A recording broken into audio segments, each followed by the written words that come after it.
Good evening, folks. Welcome back to Golem Telly. I am your host, the magical Mr. E. So, that's Halloween done and dusted for another year. Did you enjoy it? Did you have a good Halloween? I had a fantastic Halloween. I really enjoyed producing some Halloween-themed shows for you. I think I did 6 in the end, or was it 7? You tell me. I lost count. And my own personal highlight for Halloween this year outside of Golem Telly was going to Kew Gardens with my son for the Halloween at Kew Lights exhibition. It was amazing. Did you go? Let me know in the comments. And if you didn't go, I highly recommend it. If you can get tickets, go next year. You won't regret it. Now, with Halloween done and dusted for another year, that means we're into November now, obviously. And we're something like 4 weeks away from December. And you know as well as I do that once we get to December, it's going to be Christmas, Christmas, Christmas all the way. And that's fine. I love Christmas. In fact, I can't wait to do some Christmas-themed shows for you. But in the meantime, it's a great opportunity to look at some other stuff that's not related to Halloween, not related to Christmas, not related to anything other than just being fantastic. You catch my drift. So I'm going to kick things off tonight by taking a look at a book.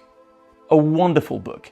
And this is it, the Encyclopedia of Science Fiction, which was first published in 1978. Did you own a copy? Do you remember it as fondly as I do? Either way, there's only one thing to do. Let's get this over to camera 2, let's stick it under the retroscope, and let's zoom in. Okie dokie, ladies and gentlemen, thank you for joining me once again here at camera 2. And under the spotlight tonight, it's the Encyclopedia of Science Fiction. Now, this book came out in 1978 and it was published by Octopus Books. The one you see in front of you is actually a reprint from 1983. And my original copy was lost in a house move, tragically, a few years ago. But to be honest, it was in pretty shoddy condition. I had drawn all over it and let's just say it was well loved. This one is in very nice condition, didn't cost me much. I think I paid something like a tenner for it, picked it up on eBay a couple of months ago. I knew that I wanted to do a show about this book at some point, so I had to replace my lost copy, and so I did. Now, as far as the author goes, this was actually something of a collaborative effort. You can see the editor there, Robert Holdstock. Now, he provides one chapter himself, and then he hands over to 10 other experts, and they each contribute one chapter. In fact, one of them, I think it's Michael Ashley, contributes 2. The foreword is by Isaac Asimov, and, well, it's a little bit on the dry side, as you'll see in a few moments. As for the cover artwork, this dust jacket, my goodness me, isn't it beautiful? You've got a lovely collage of images here. There's Robbie the Robot from Forbidden Planet, right in the center. And just behind him, that's the space station from 2001: A Space Odyssey. When was the last time you watched 2001: A Space Odyssey? Have you seen it recently? Is it time for a rewatch? Stanley Kubrick's 1968 classic. Screenplay, by the way, for that film was co-written by Kubrick and Arthur C. Clarke. And Arthur C. Clarke was one of the big 3 sci-fi writers of the 20th century, along with Robert Heinlein and Isaac Asimov. There's Darth Vader in the corner there, looking a little bit sort of duck-facey there, if I'm being honest. And that looks like a Star Destroyer to me from Star Wars, but not like any Star Destroyer from the movies. It's got some weird markings on it. Mysterious. Should we take a look at the back? Righto, and there's another Star Wars image on the back there. That's a sand trooper, you can tell from his pauldron. And a pauldron is this bit here, in case you're wondering. And here in the foreground is a tripod. Now that, as far as I can see, is not a tripod from the War of the Worlds. Now, I've got a feeling that comes from the Tripods novels by John Christopher. Although the ones in the TV series that was based on those novels don't look anything like that. But anyway, doesn't matter. This artwork, by the way, was by Tony Roberts, and he also provides some of the incredible artwork that you're going to see inside this book. Here's the spine of the book in case you're interested, and there you can see that it was published by Cathay Books. So the reprint in 1983 came from Cathay Books. The original was published by Octopus Books. And on opening the book, we are greeted by this stunning image. Goodness gracious me, look at that. Terrifying, right?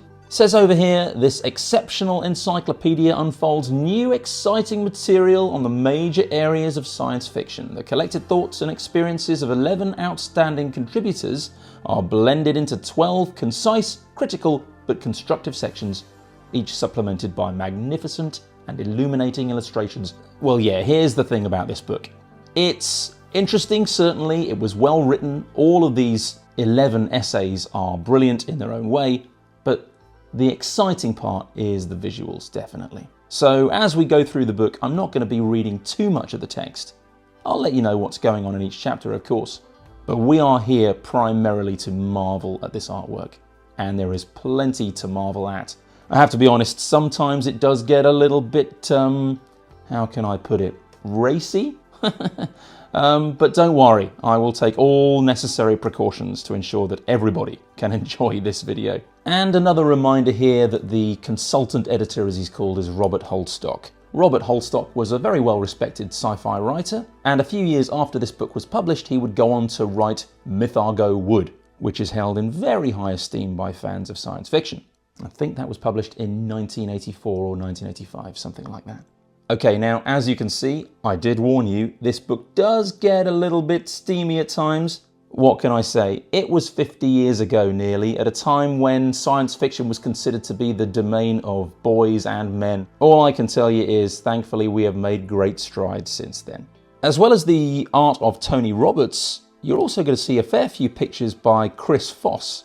Chris Foss, another fabulous science fiction artist. I did have an absolutely beautiful Chris Foss art book at one point, and foolishly I sold it, and that was a big mistake. Anyway, what can you do?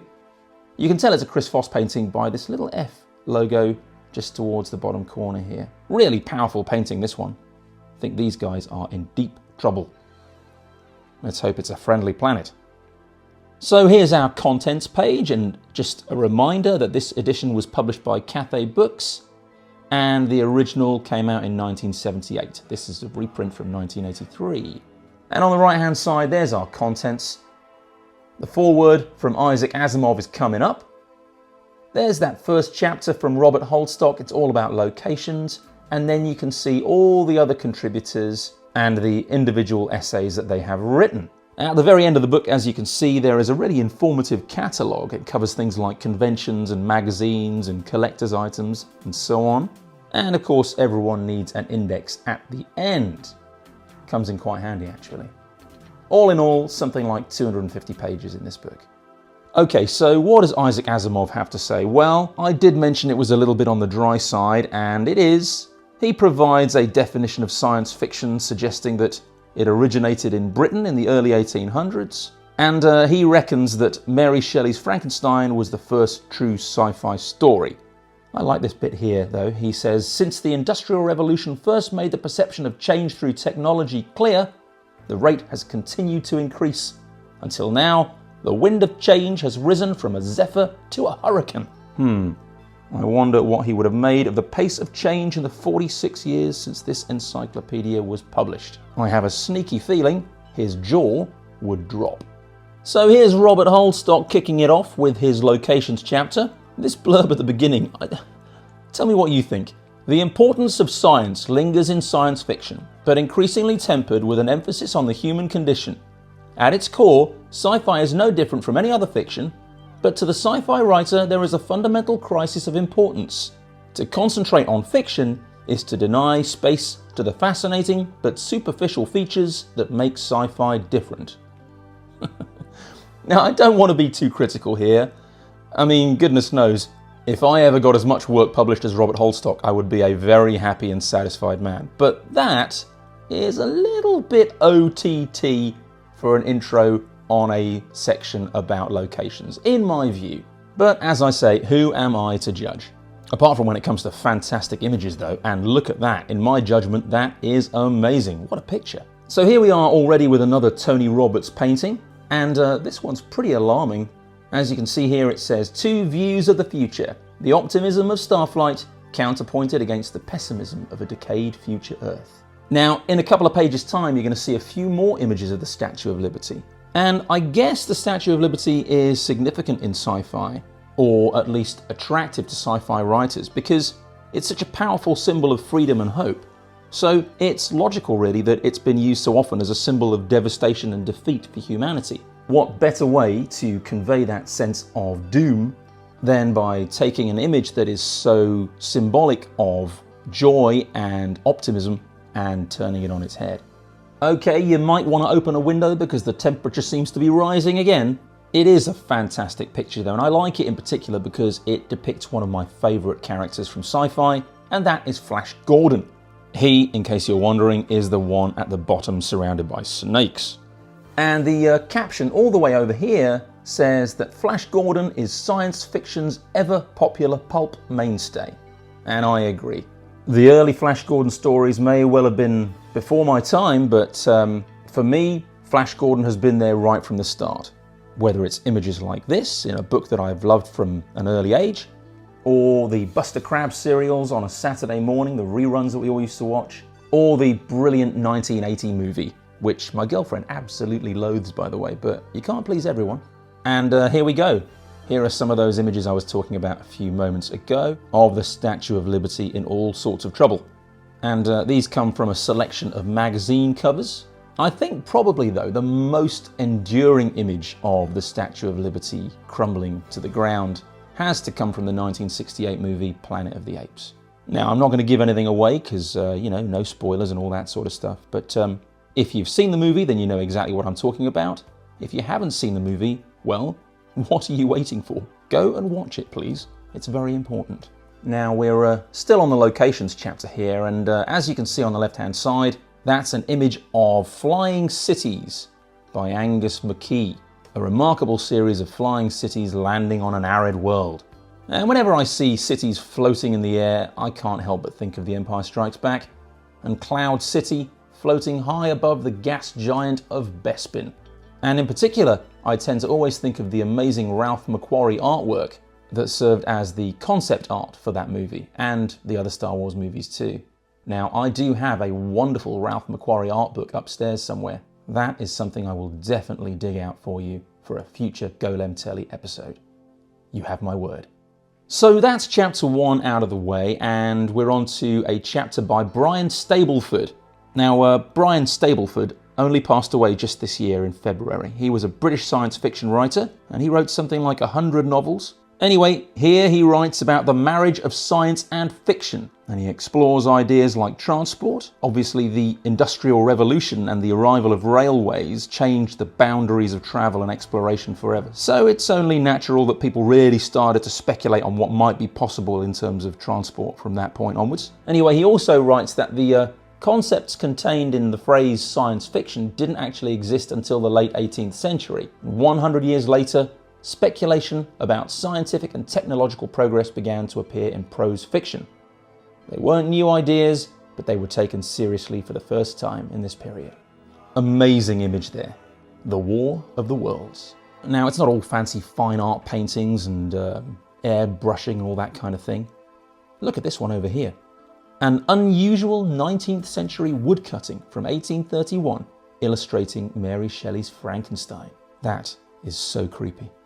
Poor old Frankenstein thinking, what the hell have I done?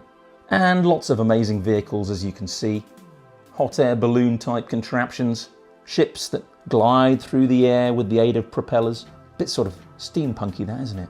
This is actually quite a good section here. I'm not going to read it all out, but I will just sum it up for you. It's a section focusing on how H.G. Wells took the ideas of Darwin and he explored them extensively in his novels, from The Island of Dr. Moreau to The War of the Worlds. A famous satirical cartoon there of Darwin. Have you been to visit Darwin's statue at the Natural History Museum in London? You should. This is fun, from the year 1900. A pictorial comedy entitled As Usual. The caption reads, "Let me know when we get to Mars." And this chap says, well, we passed Mars 10 planets ago, Mom. Here's a nice picture. Now, forgive my French, let me give it a go. En l'an 2000. How's that sound? Pretty good? Bien. It's a 19th century French view of life in the year 2000. And we've got a good old-fashioned skyjacking going on. That looks really dangerous. And I also don't think that these little ankle fins are going to be particularly useful. but what do I know? I'm no scientist. Now, this is the third chapter, called Major Themes. Now, I can tell you that Douglas Hill was a Canadian sci-fi author, and he wrote lots of books for younger readers. But get this, he died in London in 2007. He'd moved to London years before. And he died when he was run over by a bus at a zebra crossing. Amazingly though, only the previous day he had just finished writing what turned out to be the final horror trilogy that he was going to write, something called Demon Stalkers. And those books actually were all published over the next couple of years. Poor guy. Anyway, where are we going with these major themes? The stamping ground of science fiction is the whole of all imaginable futures, and the variety of its themes reflect this vastness. From under the treads of the machine to the frontiers of the mind and of space, from the apparent idolatry of utopia to the hostile world of commerce, science fiction has something to say about everything. Hear, hear.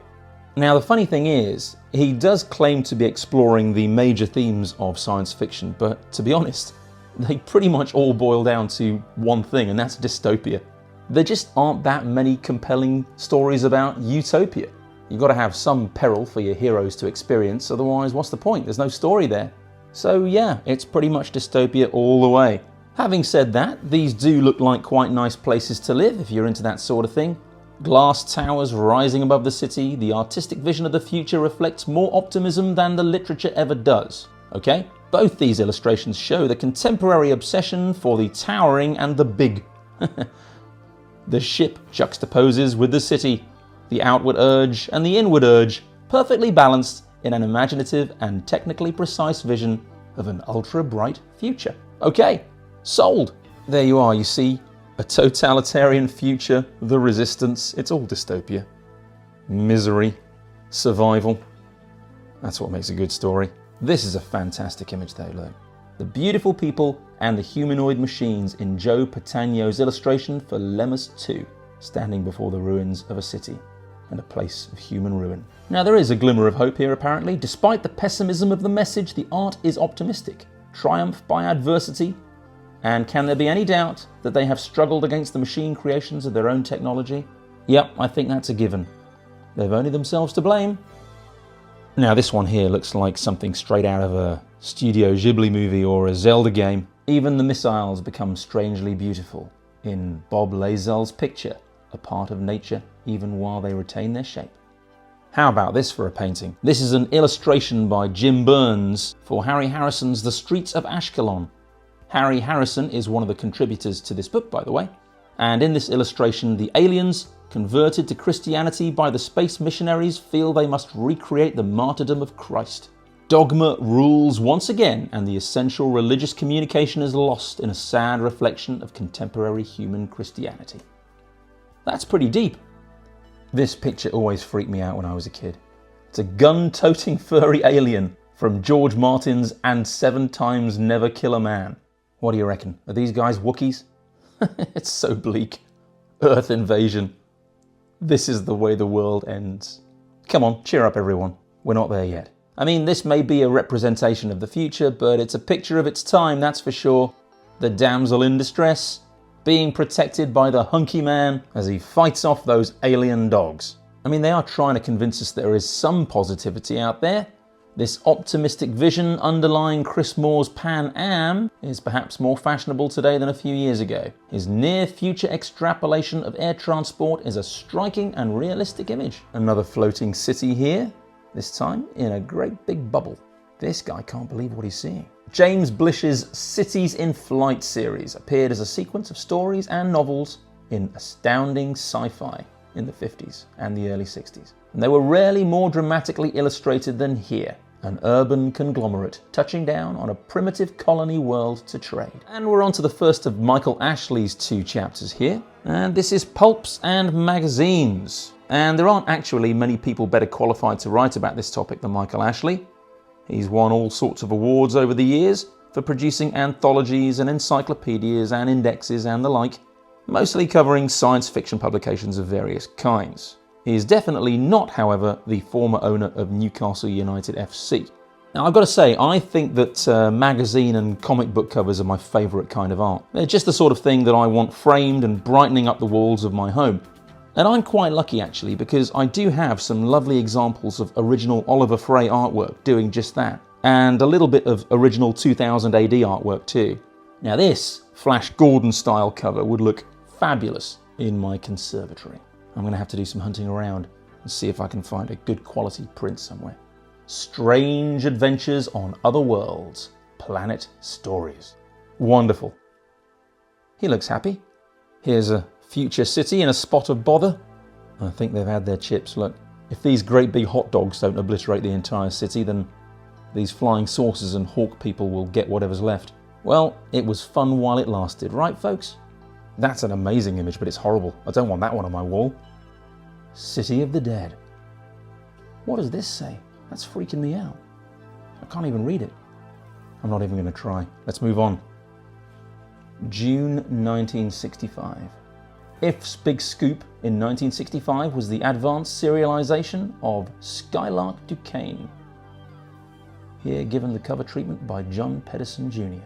Amazing to think that only 4 years from then, we'd be landing on the moon. Allegedly. I'm joking. This one here has got a bit of an Oliver Frey feel to it actually. This sort of floating face in the sky here. What does it say? The backbone of British sci-fi was New Worlds, supported by its two companions, science fantasy and science fiction adventures. Ted Carnell employed a number of individual artists such as Terry Maloney on the November 1956 New Worlds. Who is that guy? What's he doing up there? You've got to love French publications, haven't you? Got their own set of rules completely. One of the most unusual of the continental magazines is the French fantasy comic Métal Hurlant. Does that sound about right? Which combines sci-fi eroticism and exquisitely drawn figures. I wonder what the story's about. Okay, so we're on to one of my favourite chapters here. This is the one all about movies, and I probably spent more time reading this chapter than any of the others when I was a kid. Screen Trips by Alan Frank. Let's see what he's got to say. Visual science fiction can be assessed as a discrete form of science fiction as a whole. The cinema itself remains the nearest thing we have to Wells's time machine. Yeah, I agree with that. With its unique ability to make real our dreams and visions.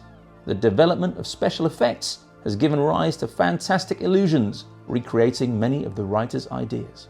Well, published as it was in 1978, this book came out just a year after Star Wars was hitting the screens, and as we all know, Star Wars ushered in a whole new era of amazing special effects in movies. Alan Frank, by the way, was a much admired film critic, born in South Africa, and then he moved to the UK in the 50s. And straight away we get an image from Fritz Lang's Metropolis, the making of the robot Maria. And Alan Frank here adopts a fairly logical approach. He kind of charts the progress of sci-fi in movies from the start, the first 20 years here, up to what was then the present day, the 1970s. And I'll talk more about that in a moment or two. So here's an image of Buster Crabbe as Flash Gordon from those serials that I was talking about earlier. And these are the weekly serials that inspired George Lucas to make Star Wars. You probably know this already, but George Lucas wanted to make a Flash Gordon movie, but he couldn't get the rights. And so he basically wrote his own and came up with Star Wars. But you can see the influence of Flash Gordon all over Star Wars. In fact, if you've ever watched one of these episodes from the 1930s and 40s, I think, then you'll know they all begin with an opening crawl, with the expository text scrolling up the screen, just as it does in Star Wars movies nowadays. Now this is a still from George Powell's Destination Moon, the prophetic American moon landing, staged with near documentary realism. And Destination Moon, as well as being a 1950 film, was also the title of a Tintin story, which, I can tell you now, you will be hearing more about on Golem Telly very, very soon. Here's the space station from 2001 A Space Odyssey again. Meticulous special effects showing the space shuttle approaching the orbiting space station. I presume they're referring to this one, because if they're talking about this one, then they've missed it. Cornell Wilde's apocalyptic view of an anarchic future in no blade of grass. I've done the best I can with this picture from A Clockwork Orange, having to leave a fair bit to the imagination. Another amazing Stanley Kubrick movie though, well worth checking out if you haven't done so yet. It's not an easy ride though. Here's Yul Brynner. And we tend to think of Yul Brynner as a cowboy movie icon, but he certainly made his mark on the world of sci-fi too. Here he is, leading a survivor of world devastation through the deserted New York subway in The Ultimate Warrior. And I guess much more famously, he was the lead in Westworld that came out in 1973. Made a good robot. Now here's one I actually haven't seen before. It's called The Final Program, apparently. I will have to look that one up. This is pretty horrible. In an overpopulated New York, the streets are cleared of people the hard way in Soylent Green. And you all know what Soylent Green is, don't you? It's people. People wafers. Gross. This is such a cool image. And it's from Future World, which was actually the follow-up to Westworld. This one came out in 1976. Robot entertainment as Blythe Danner takes on Peter Fonda vicariously. There's Peter Fonda over there in the gutter. Sorry about that. Okay, are you ready to see the double-page spread that I perused more than any other in this book? Here we go.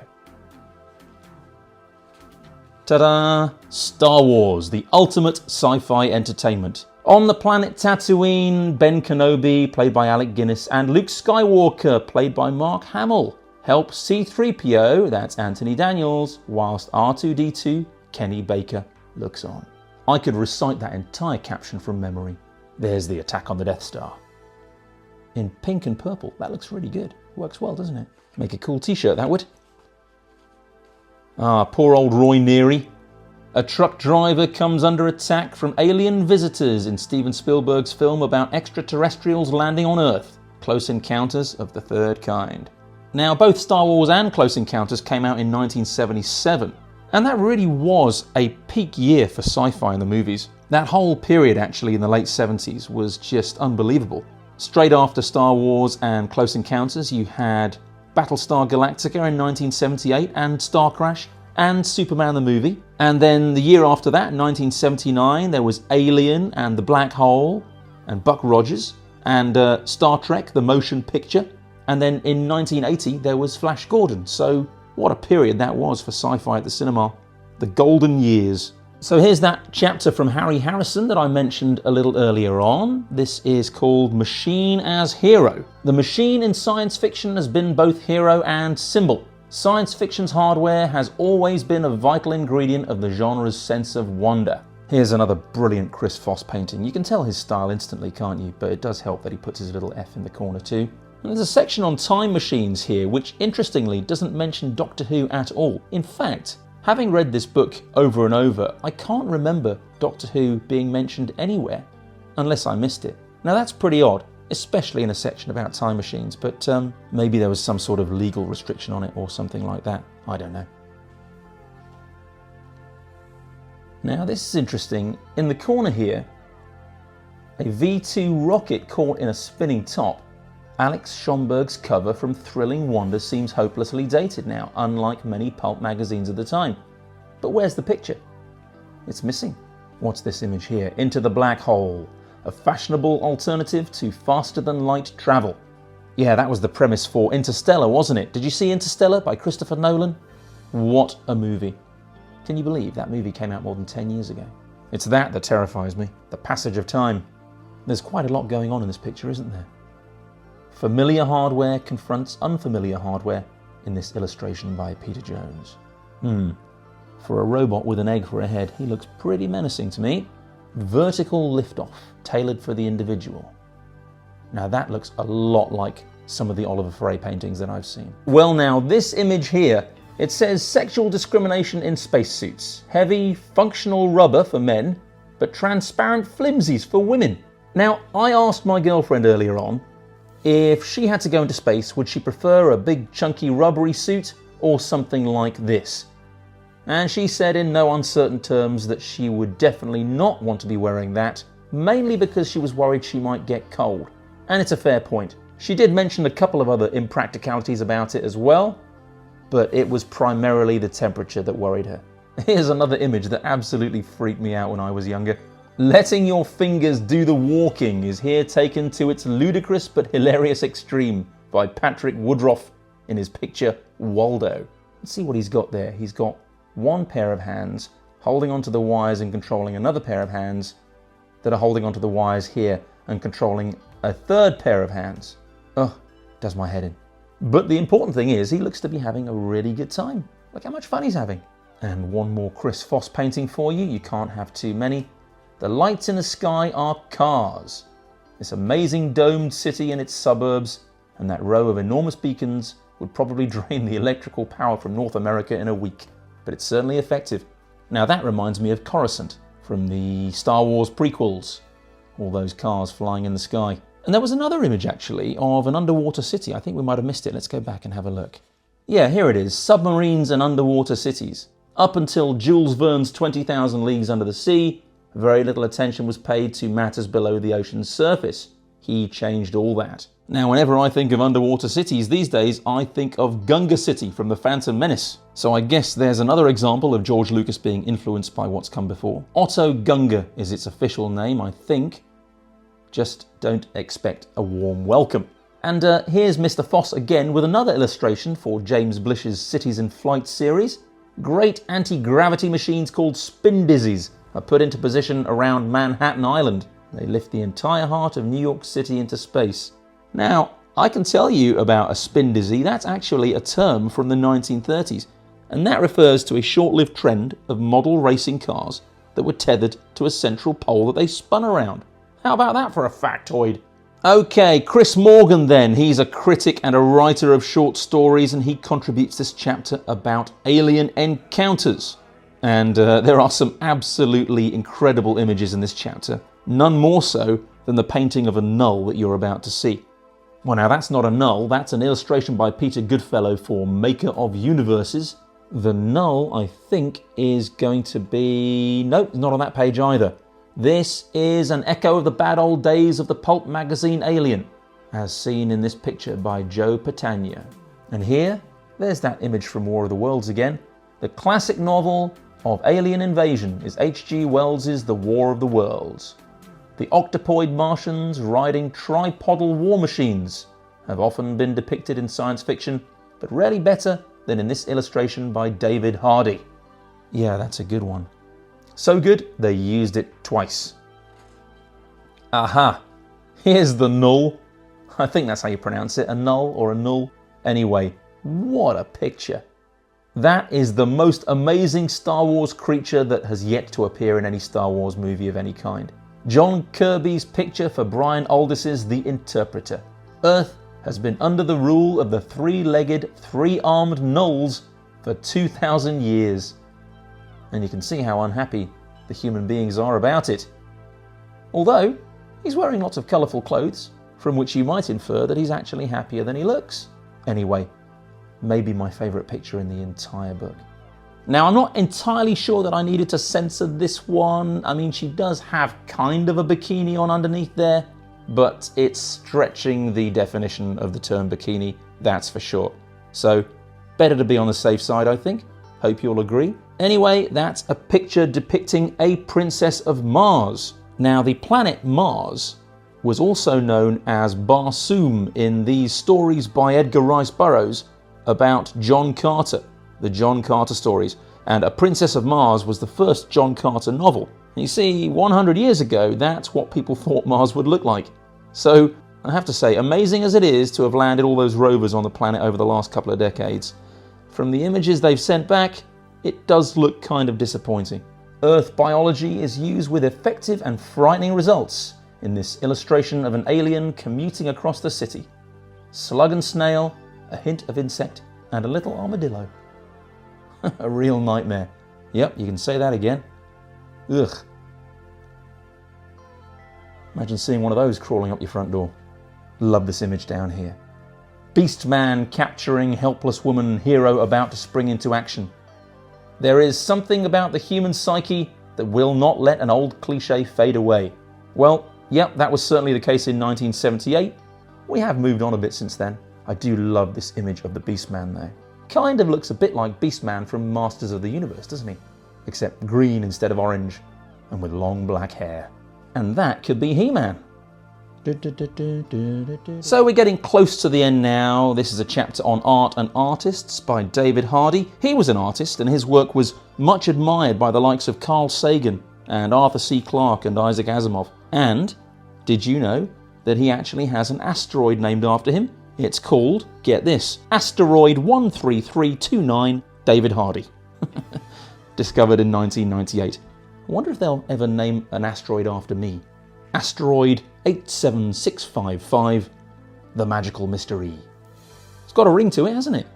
So this one apparently is The Garden of Earthly Delights by Hieronymus Bosch. I didn't know that. I thought that was a Salvador Dali painting. Shows how much I know about art. No wonder I only got a C for my A-level. This one up here, The Cellar of Invention, an early vision of the fantastic by Piranesi. And you rockers out there might recognise this one. It's from a 1950s edition of Astounding Science Fiction. And it says here, this picture was recently used as a rock album cover. Well folks, don't ever tell me that I don't come fully prepared for Golem Telly shows. Here is the album in question. It's Queen's News of the World. And it's an amazing double-sided gatefold cover. You can see there's the front and there's the back. The whole thing folds out into one huge image. I've got it upside down there, sorry. And that's just on one side. If I turn it over, or open it up I should say, bear with me 1 second, you get this incredible image inside. And he's reaching in there and trying to grab some of these helpless folks. How cool is that for an album cover? Amazing.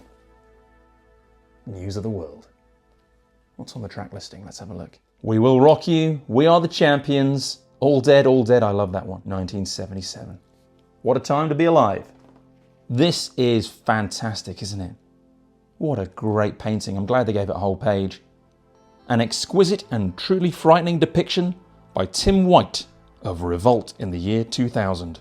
Well, we didn't have Revolt in the year 2000, did we? We didn't even have a Y2K bug to get excited about. We did get a dome, though. And I have seen quite a few good concerts there, so it all worked out in the end, didn't it? Yeah, that's cool. Bit like the Silver Surfer. Joseph Patagno, an American artist quite new to the scene, achieved some breathtaking effects with his semi-surreal approach to astronomical art. Yeah, we've had a few pictures from Joe Patagno in this book so far, haven't we? That looks like a good one. Nice colours. I wish they'd given that a full page. Who's it by? Kelly Freas? Now, this picture here by Boris, I'm pretty sure that he's the one who painted that picture of a Princess of Mars a few pages ago. And he's doing it again, stretching the definition of what a bikini is. I can tell you that she is looking a little bit more respectable in this one than in the previous one, but only just. Aha, now a chapter entitled Fiction to Fact by Patrick Moore. And we all know who Patrick Moore is, don't we? Yes, that's right, he is the games master. What does he say here? Science fiction writers do not consciously function as oracles for science and technology. Inevitably, when an important part of their subject matter is speculation on future trends, they will be right sometimes. The future may well prove them correct. It will certainly be no surprise to many. Already predictions from the 40s and 50s have proven true. Yeah, I could just about believe that that is a painting of something that's going on somewhere on Earth today. We're living in the future, folks. Now, I am going to speed through the last few pages here, only because I'm worried that I'm going to run out of battery on my phone soon, and I don't want to have to do this all over again.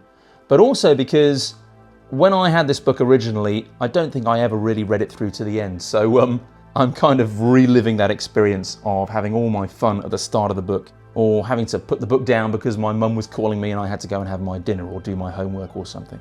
But let's just see what remains. It's Michael Ashley's second chapter here, Outer Limits. The study, application and ideas of science fiction have crossed every sea, territory and barrier.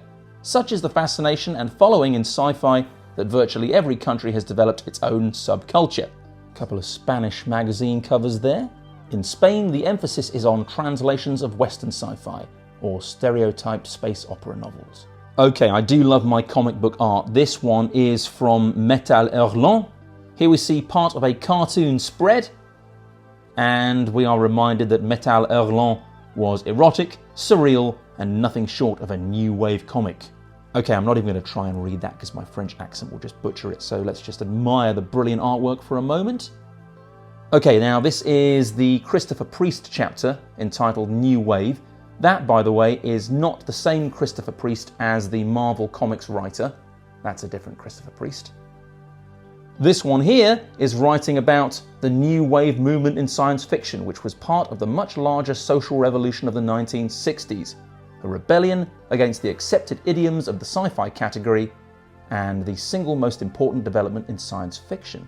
Here's a really horrific image that seared itself into my brain when I was young. It's the cover artwork by David Pelham for a Michael Moorcock novel. Horrible. And here's some more pretty horrible imagery. What's this? Blocking out the roar of the rocket ships? An unintentionally symbolic painting. Now here we are, and it's the final chapter, Yesterday, Today and Tomorrow, and it's by Malcolm Edwards. Now Malcolm Edwards was a science fiction writer who I'm proud to say went to my school, although he went there long before I did. And the name of that school is Haberdashers. It's a school in Hertfordshire, specifically in Elstree. And last summer, I gave copies of my 3 books to the library at Habs, and I'm very much hoping that when I return next year, next summer for Old Haberdashers Day, that I'm going to find my books on display in the library. I mean, it would be a nice touch, wouldn't it? I think I feel like it had all been worthwhile. Anyway, more on my books another time. I promise I will get to them. In the meantime, let's just flick through the last few pages of the book.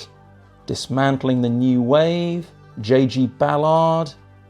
I will actually make time to read these final chapters at some point. What's that? There's a mark on it there. But I am busy making shows for you guys at the moment, so it's hard to find the time. I like this painting here. He's had enough of being a statue. Clones and aliens. What happened to the supergiants? Good question. What did happen to the supergiants? And there we are, folks. That's it. Here's the section at the back, the catalogue. This character, he's doing a bit of a Tharg the Mighty here. And as you can see, there are sections on collector's items and fandom and awards and films and so on. Actually, the film section is quite useful. I'll show you. So that's quite a handy list. How many of these have you seen? There's definitely quite a few on there that I haven't seen yet, but all in good time. And at the end here, we have some photographs of all the contributors. There's Robert Holdstock. He passed away a few years ago. Chris Morgan, Harry Harrison. And there's Patrick Moore. There's the index. And we're done. That's it. So there you go, folks, the Encyclopedia of Science Fiction. Just a wonderful book, and if you once had a copy as a child and you'd like to relive those memories, then do yourself a big favour, go and buy a copy from eBay. Righty-ho then, let's head back to camera 1 and knock it on the head for the night. I hope you enjoyed that retroscope tour of the wonderful Encyclopedia of Science Fiction. Thank you so much for joining me this evening. I really do appreciate it. If you could like and share the video, that would be a very kindly thing to do.